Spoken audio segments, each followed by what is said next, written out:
Welcome back. We are joined now by Congressman French Hill, who had just returned from his trip to El Paso, where he toured along the U.S. and Mexican border. Thanks so much for joining us. Suzanne, a pleasure. Glad you can be here. First off, just tell us how your trip was. What was it like? Well, I wanted to do two things. One, focus on border security, see what's going on there in reality. We went with the sheriffs first along the border at night for about 30 miles to look at interdiction process along the border at night with the sheriff's department as opposed to the border patrol, and then spent the next day with the border patrol.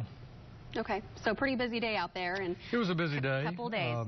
Two things I think are important. One is the border security issue. How do we achieve border security? Right. Because there's so much cynicism among American taxpayers that how do we do immigration reform if we don't have a secure border? Right. And then secondly, how do we make sure we get commerce going back and forth across that border to promote jobs and economic growth? Yeah, now I know we've seen immigration legislation pop up several times this past year. Yeah. As a country, do you think that this is a priority?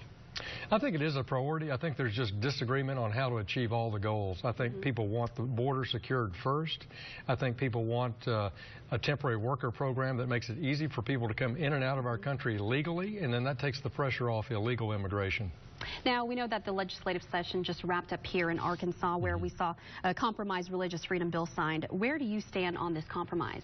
Well, I think the governor did a good job working with the members of the General Assembly to achieve a bill that honors the constitutional and federal court's commitment to religious freedom on the part of individuals, and I thought brought some calm to a very hectic week here in Little Rock. All right, Congressman French Hill, thanks so much for joining us here on Arkansas today. Big Sarge is up next, so stay with us.